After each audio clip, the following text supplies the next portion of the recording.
All right. Good morning, ladies and gentlemen. Again, I am Bonnie Abramson. I am the education coordinator for the United Square Dancers of America's Executive Committee.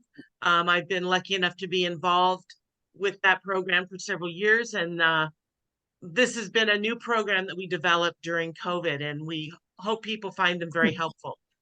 This session will be recorded, as you know, and probably the middle of next week, we will have both Jim's handouts and the recording available on the USDA website. That website is www.usda.org. You don't want to do .com because you're going to get to the wrong place, but usda.org. And while you're out there looking for the webinar, there are tons and tons and tons of educational brochures, pamphlets, and a wealth of information out on the USDA website that you'll hopefully find extremely helpful. Please feel free to download those and share with people in your area. Today's program is on the USDA's 501c3 nonprofit group exemption program. Pat Inglis is not able to join us. She's in charge of the renewals for that program. Pat is at the Georgia State Convention. We have Jim Maczko and Patty Wilcox, and Jim has really been the person who spearheaded this program. I think most of you know Jim and Patty. They have been around forever, and I mean that in a good way and a positive way. Instrumental in founding a lot of organizations like USDA, the California Council of Square Dancers, the Arts Dance Program, and have just been involved in so many things and have a lot of expertise. So it is my pleasure to turn the program over to Jim and Patty. And you're going to mute everybody? I am going to as soon as I have a chance. Come on, where is the right? Oh, mute off. There we go. And then I need to unmute. Oh, okay. Unmute yourself, Jim. Oops. Unmute yourself, Jim. I can't. Did. Oh, perfect. Well, there's generally speaking, there are three types of nonprofit status: the 501c7, the 501c4, and the 501c3. Over the years, it seems as though the IRS has pigeonholed square dance groups into the 501c7 nonprofit category. But this is absolutely not where square dance groups belong. The 501c7 category is for closed membership groups, similar to country clubs. Any income from non-members or guests, as we square dancers like to call them, would be taxable. So there are a number of 501c7 nonprofit groups within the square dance community that really do have to keep track of the income that comes from their members and the income that comes from their non-members, because technically the non-member income is taxable. If a group has a festival, obviously the organization putting on the festival, an association or a state organization, wants guests to come participate. Well, that income for a 501c7 would be taxable by the IRS, and this is not what we want to do with our money. We want to keep the money for the benefit of the activity. From its inception in 1981 until 2011, the United Square Dancers of America operated as a 501c4 nonprofit social welfare organization. USDA's extensive library of educational materials and youth scholarship program made it readily qualified for USDA to be the more beneficial 501c3 status. So in June of 2009, USDA began the painful process of dealing with the IRS and submitted its initial application to the IRS to change from 501c4 to 501c3 status. USDA's initial application was denied due to the lack of a dissolution clause in our bylaws. During the June 2010 annual meeting of USDA, the USDA bylaws were amended to incorporate the appropriate dissolution clause, which must be included in the bylaws of any group seeking nonprofit status.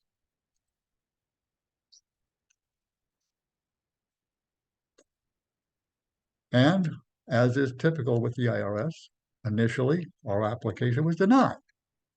And as a result, we had to reapply with the corrected documents. But finally in 2011, but this didn't happen until after we had actually reached out for legal assistance to assist us in getting the 501c3 status. it just seems like it's the IRS's policy to deny nonprofit applications on their first submission. This was also true when we were working to obtain 501c status for Arts Dance, the Alliance Around Traditional Square Dance. In addition, when the Florida Federation submitted their application directly to the IRS, they too were denied, even though, in my opinion, their governing documents were in compliance with all the IRS criteria. Perhaps their application was reviewed by the wrong IRS agent. Maybe that agent just got up on the wrong side of the bed that day and was just denying everything. To ensure success of the USDA application, we turned to legal counsel and spent $3,000. And finally, in November of 2011, the IRS recognized the United States of America as a nonprofit organization. As an organization that prides itself on being a service organization, in 2012, the USDA Board of Directors authorized the USDA Executive Committee to initiate the process to become a nonprofit group exemption program administrator, which included the approval to pay the IRS a $3,000 group exemption application fee. Again, this was a time-consuming process, initially identifying USDA affiliates who wanted to participate. Finally, with 3 USDA affiliates supporting the USDA's group exemption application was submitted in December of 2018, which was shortly followed in January of the government shutdown. And it took some additional prodding from USDA presidents Tony and Diana Rock to finally get our approval of USDA as a 501c3 group exemption administrator. And by this time, the IRS had reduced their application fee from $3,000 to $2,000. So there were some benefits in the overall delay, saving $1,000. It is simply easier to obtain 501c3 nonprofit status through the USDA Group Exemption Program than through the IRS. As previously indicated, square dance groups that have previously applied directly to the IRS have been denied, even though they are fully qualified. Working with USDA, the 501c3 status relieves groups from paying taxes, eligible to receive grants, qualified to receive taxable deductible bequeaths or devices, transfers, or gifts from individuals and organizations. You're eligible to receive donations from corporate donors. Contributors are able to deduct donations to the group from their income taxes. The possibility to obtain dance facilities at below market rates. Eligible for bulk mail postal rates. May utilize public service announcements from advertising on radio. And when a group is having a special dance, they can solicit from businesses donations. If you want to raffle off a TV, perhaps you can get an organization to donate a TV to your special dance, and they can write that off their income tax as a business expense and deduct it from the taxes contributing to a 501c3. Officers and committee chairs are eligible to deduct their out-of-pocket expenses when serving the nonprofit entity. So officers of a group that hold meetings and travel to a meeting, if you're representing your group going to a state meeting, those travel expenses would be deductible off of your income tax. Once a group is recognized as a nonprofit, that designation remains with them as long as they maintain their active membership in USDA.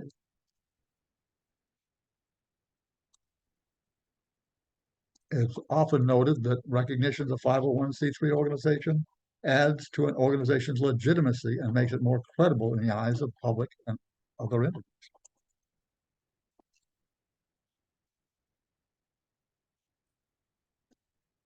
Groups that are affiliated with the United Square Dancers of America are usually state organizations at the affiliate level, are eligible to obtain 501c3 status through the group exemption program that USDA administers. These affiliates and groups now include 56 direct affiliates, generally state organizations that belong to USDA that are made up of area, regional associations, councils that are organized as the bylaws require for USDA as a nonprofit organization, larger than the club, representing square, round, contour, clog, line, or heritage dancers, inclusive from a defined geographical location in the United States of America, which is subscribed to the USDA application membership application procedures for affiliate membership, which includes the applicant's organization agreement to abide by the bylaws and standing rules of the United States of America, as well as the USDA Code of Ethics and Code of Conduct. Generally speaking, these are just common sense sorts of things. The 10 commandments of square dancing, preacher, and behave yourself at dances, and just don't do anything that you wouldn't want to have someone to do to you, kind of a thing. It's nothing abnormal. In addition, since June of 2020, local groups that are of members of one of the USDA direct affiliates are eligible to apply for 501c3 status as well. So this would include clubs or area associations that participate in the state organization that's an affiliate of USDA. An associate member is a nonprofit organization or group that's size made of any size, made up of dancers, clubs, association, council, district, representing Square Crown, Contour Line, and Heritage dancers inclusive, from within the United States of America that are also members of a USDA affiliate organization. They too will have to subscribe to the USDA procedures and the bylaws, and therefore. Are there any questions as to who may apply for USDA group exemption status before we move forward? Maybe take care of some questions along the way.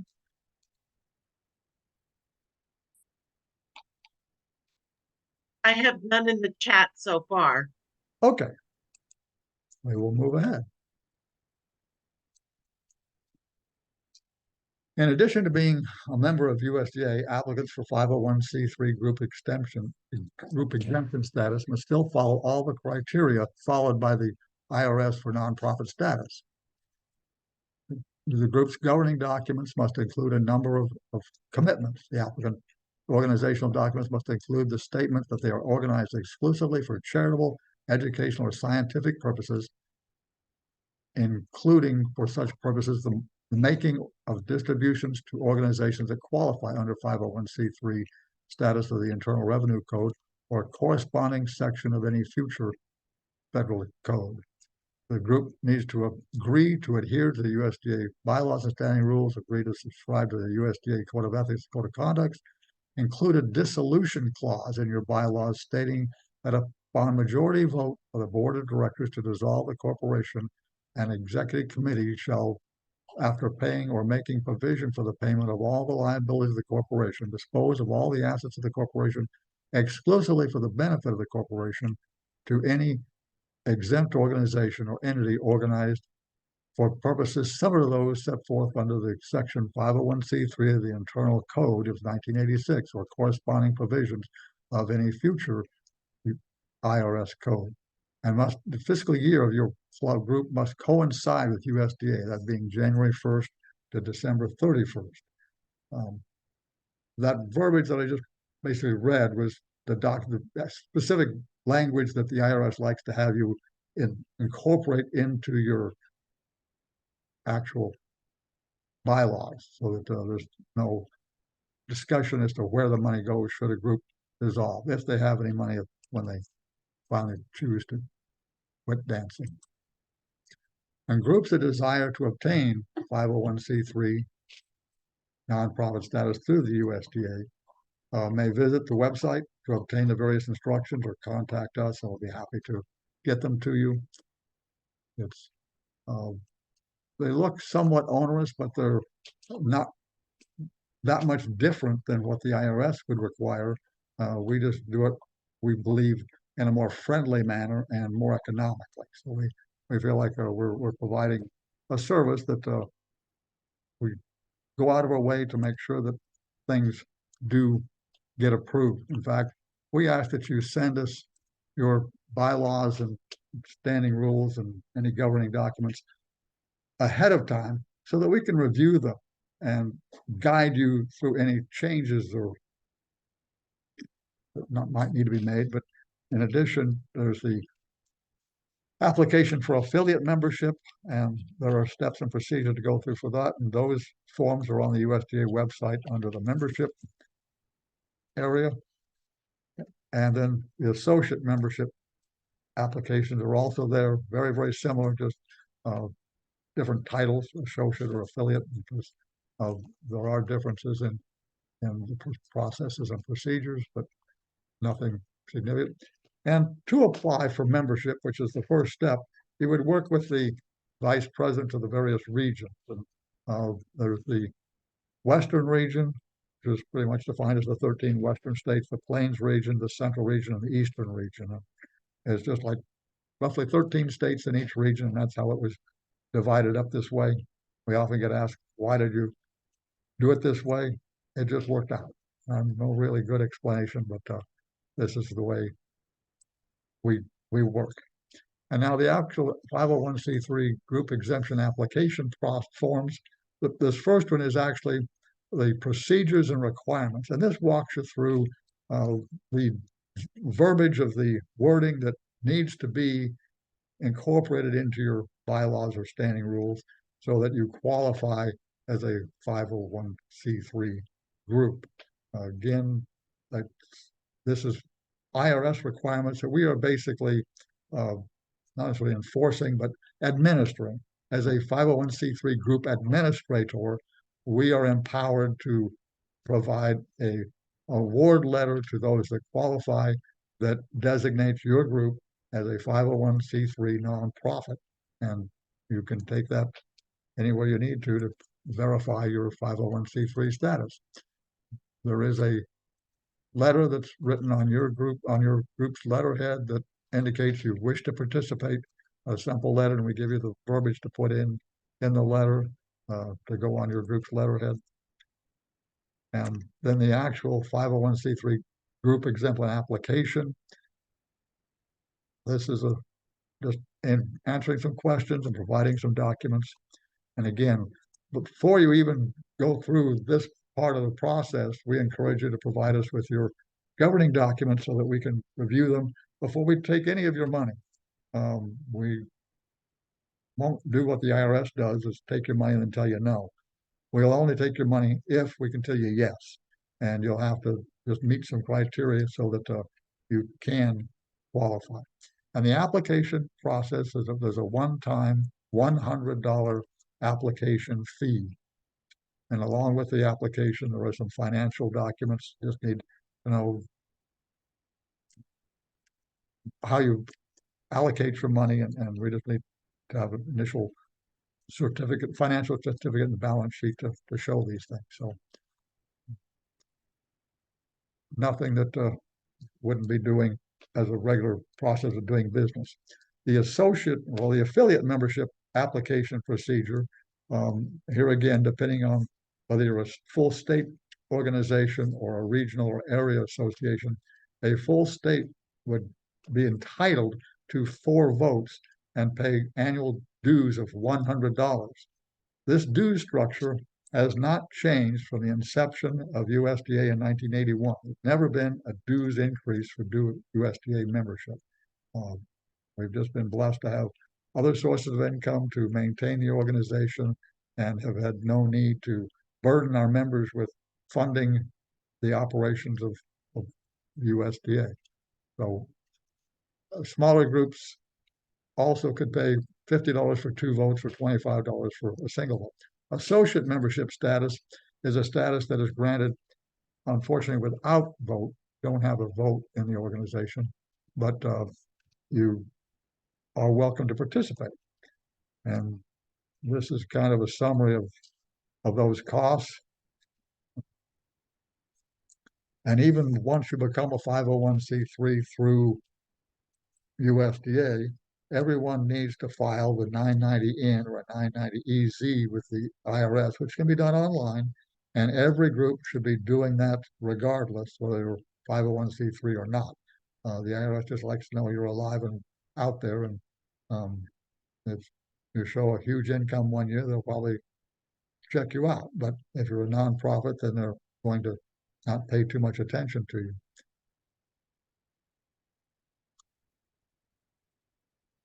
And what we're doing now is there's a renewal process each year. You pay your dues of $25 each year.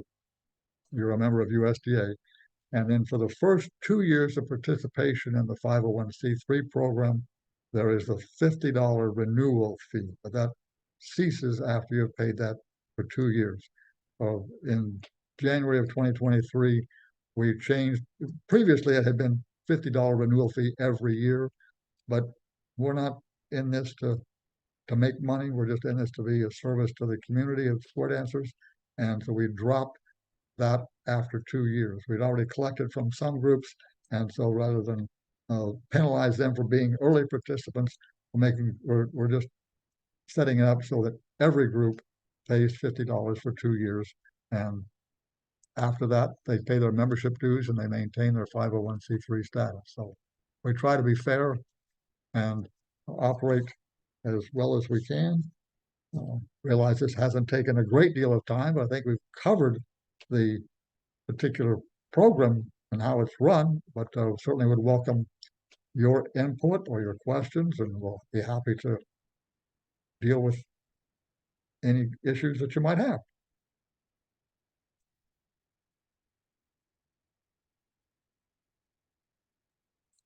Excuse me, if you have a question, go ahead and unmute yourself and feel free to ask Jim and Patty. Jim, do you want to unshare? There you go. I decided to do that, yes. I mean, some of this does still seem to be a little bit scary because it is something of the IRS. Yes, Joy, please. Thank you. I guess I'm still a little confused. We are a club that belongs to an area and state association. Do we have to, do our area and or state association have to be an affiliated member for us to take advantage of this service?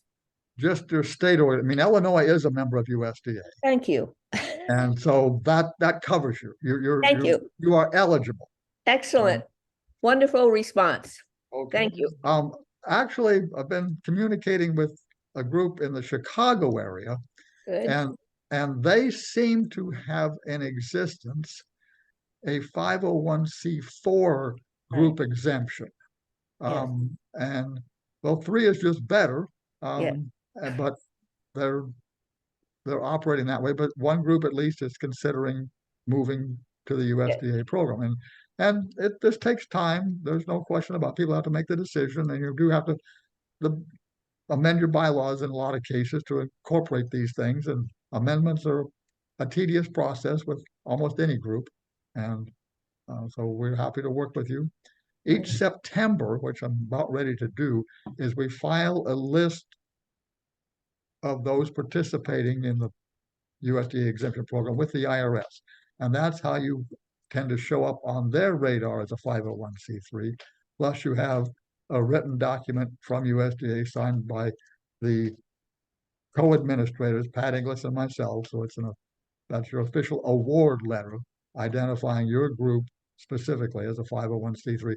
It includes one thing we haven't really discussed here is the employer identification number. Granted, square dance groups don't really employ anybody. We don't have any employees, but to have a bank account or to deal with the rest of the world, they like you to have an identification number, and the IRS freely grants a employer identification number. You can go online and obtain that, and we do need that to identify your group too as we file with the IRS. So, but hopefully most groups that have bank accounts are using an EIN and not their treasurer's social security number, which a lot of groups do, and we understand that. It's just an easier way to do things sometimes, but not prudent. Do we have any other questions from anyone? Yes, Jim, do you have a checklist of where we start with this whole process? If you could put your email in the chat, I will email you a package and try to make it as easy as possible. Okay, very good. Thank you. And I've been communicating with the Happy Souls, yes. But yes, you have. Different people, I guess. Okay. Different people, yes. Like I say, we're rebuilding, and fine. Things have changed. We're glad to hear that you're still having interest, and we're still here. We'll make it work. Okay. Anyone else with a question? Somebody, there was one. Yeah, member. I think it was my question in the chat.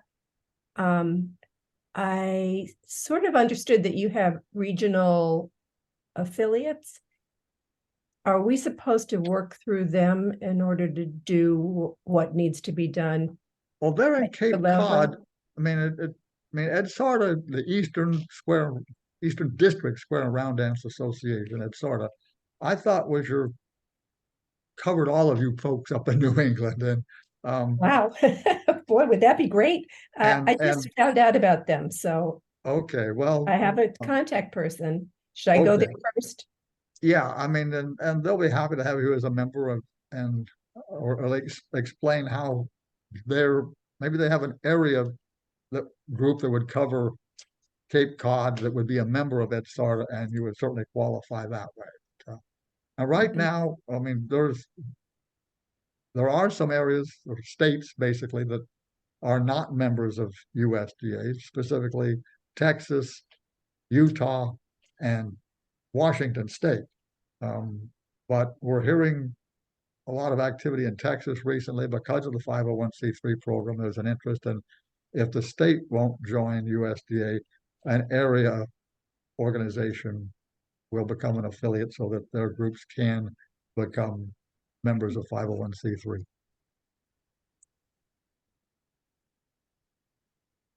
Anyone else with a question for Jim and Patty?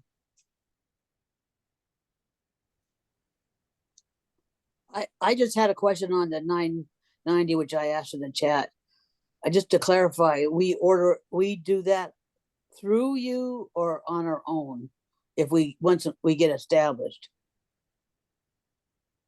I'm not sure I understood the first part of that. The 990 form with the Oh, the IRS? 99. Yeah, Yeah. that's something every group should be doing every year, whether you're part of anything. I mean, that's just a standard requirement of the IRS. If I you've got understand that. My Yeah. question is, do we do it on our own? Correct. Because No, I haven't belonged to another organization, which is even bigger than this one. I don't know if it is or not really, but we submit the 990N to them, and then they must do a batch submit for everybody. It's a different group, nonprofit status. Okay, group. and no, we recommend that everybody do it independently and not through USDA. It's better if and that has been working for the groups that are participating. They file their independent 990 using their own EIN number. Thank you. So Carol and Ann never got together today. Carol came in on her own. Hi, Carol. Another question on here is, if members make a cash donation to their club for supplies or lesson scholarships, will that be tax deductible? From your personal income taxes, so long as the club does not reimburse you for those expenses, absolutely. That's no question. Okay. I've been doing it for a long time. And let's see, checklist, yeah. All right, that's all the questions that are in chat. Anybody else have any other questions? I was just going to clarify what I just said. The other organization that I have worked with before, I'm pretty sure we just do the EZ form, which is like, do you have less than $50,000 or whatever? It's pretty simple, but again, they submit it. So I'm not familiar with the 990N, but I have seen the EZ form. So I think they're pretty similar. I mean, I've never been a treasurer, so I haven't done that, but our USDA treasurer is a whiz kid at doing these things, and he's been on top of it. And we're happy to have Jim and Judy Taylor as USDA's treasurers. Well, you're whiz kid on Zoom, because I'm lucky I can figure out how to share how to share your screen and make PowerPoint, and that's awesome. Okay, well, So good job. as Bonnie said, we've been doing this for a while. We're getting better. Yeah. All right. If we don't have any more questions for Jim, I do want to say a couple of things to all of you. If any of you are not already on our email list to get direct notification of these webinars, please put your name and your email address in the chat, and we'll get you added to our master list. Again, we have been recording this session, Our webmaster is great. So as soon as I get the recording up to him, he'll get it reviewed and posted to the USDA.org website. And as Jim mentioned earlier, a lot of our past presentations are included or available there. So we are very happy. I want to thank Jim and Patty for the presentation today. Jim always has good information, and this is, I know it's taken some groups time to get back in the swing and want to start thinking about this thing post-COVID. We've all been kind of looking at getting our clubs back dancing again. So we thank you for that. I want to thank all of you for joining us today. I see a lot of you are putting your emails in the chat. So thank you very much. I'll get all of those recorded before we clog off. One moment, Bonnie. There was one good question that I didn't get covered well, was how long does this process take through USDA? Good question. Roughly 30 days.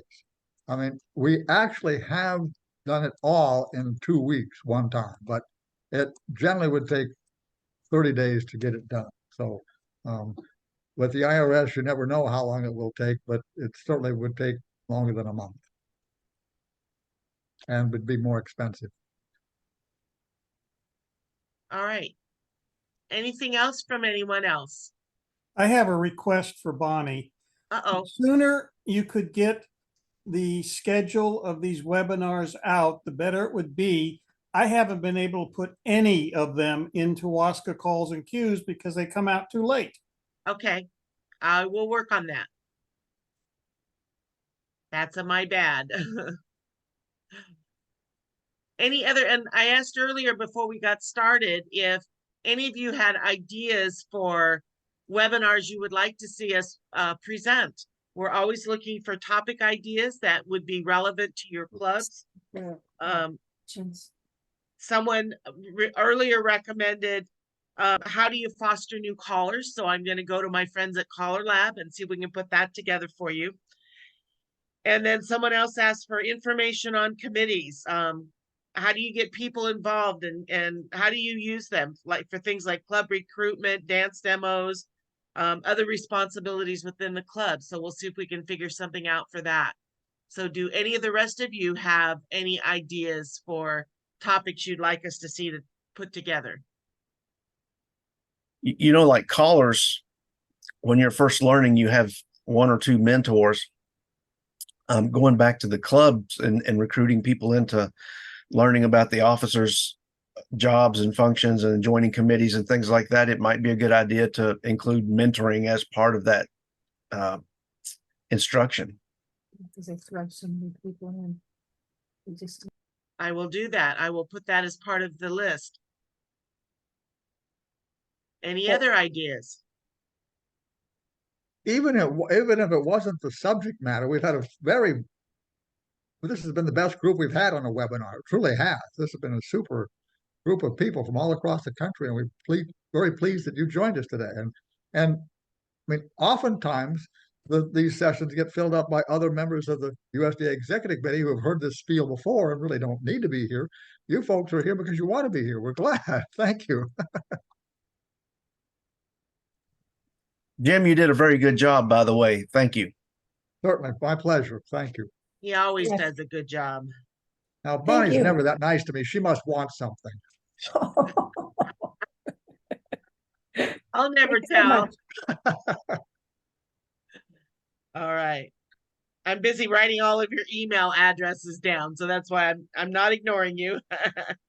I think I may have copied and pasted them into Word, but I'll see. We'll see. Yeah, I probably could. Like I say, I'm having only one screen today is kind of throwing me off. Okay. All right. Is there anything else that anybody has questions about or you want to talk about? Otherwise, I will end this webinar for today. And once again, thank you all for participating. Thank you, Jim and Patty, for putting it together for us. Thank you very much. All right. Thanks. Thank you all. You guys have a good rest of your weekend. You too. Thank you. All right. Thank Bye-bye. you. Now.